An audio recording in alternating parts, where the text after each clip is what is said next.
Narahin-dolo vokatry ny fivalanandrano tamin'ny tany fady ny lehilahy ray vao eritreriny raha nanao fivahiny anana tany amin'ny faritra avaratry ny nosy. Nampijaliana io fanahy io ny tenany ho fanafaizana azy hoy ny fanazavany Maria Rakotondrabe, mpitsabo ara-pomba nentim-paharazana izay nanatonany rehefa tsy nahitany bokany ny fitsaboana ara-tsiansa nolalovany. Teo amin'ny filahiny sy ny fananahany ny tena simba tamin'izany ary saika nahafaty azy mihitsy.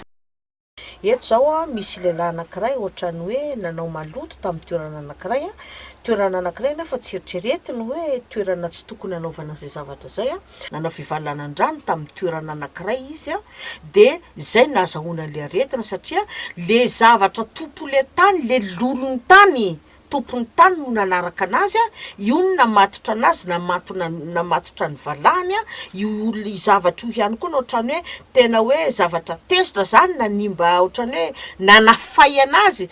de tonga de ohatrany hoe niteraka aretina lehibe tanteraka amin'ny lafiny maha-olombelona anazy eo amin'ny filahiny satria io zavatra io zany tonga de tena hoe nivonto rehefa avy eo namory rano de vaky ohatrany endaka ohatrany may reny ohatrany hoe zavatra nitsovaka hatramin'le voany roa reny zany ohatrany hoe tafiditra ohatrany hoe zavatra may nyendaka daholy tamin'le fisehoan'le aretina zany tena azoko teneniko anareo eto fa mbola niezaka ihany izy ohatrany hoe niaraka ny ray tamin'le vadiny de nefa io zavatra io ohatrany hoe miteraka aretina mafangirifirina aretina lehibe aminazy satria na ny atao hoe nitsirinainany tsy mivoaka mihitsy tsisy ary mariko eto zany fa io zavatra io tsy nienjana intsony.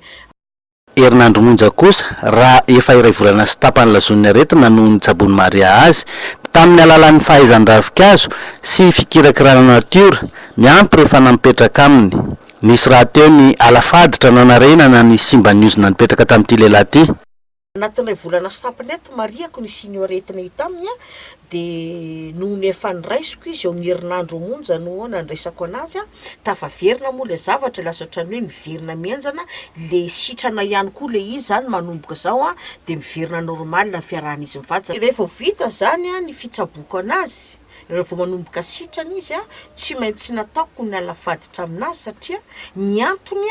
de tsy maintsy arenina ny vintany avy eo satria naloto izy tratran'iny zavatra iny simba izy tratran'iny zavatra iny de tsy maintsy averina ny vintany averina ny androny averina ny hasiny vatany ka tsy maintsy alafaditra no tsy maintsy ataoko aminazy miaraka mbola misy lamba 10 metra any anasorana an'le saritaka moa ametrahana ny tena izy amin'ny fiainan'Andriamanitra.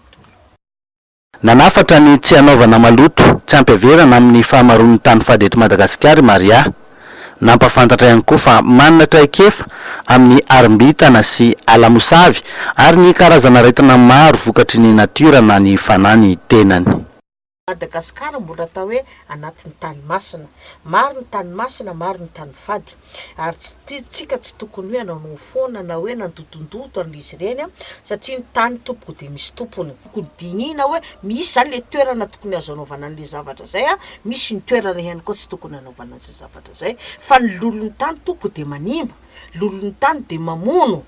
ka miasa koa eo moa natao hoe manala misava manala vorokolo manala zavatra rehetra ao ihany koa ny fanalebiazana isaka filahina zany misaka tambavy ao ihany koa ny olona zay hoe mitady zaza na ihany koa ny olona hoe mety hoe sarotraritra mahita asa na olona misy ozana mila tsatoka na mila olona misy zavatra mamatotra mangeja misy fanahy ratsy na hoe olona misy zavatra mipetraka ihany koa hoe misy tromba na hoe olona mbola hoe misy dadibe na ipetrarana kalanoro na ohatra zany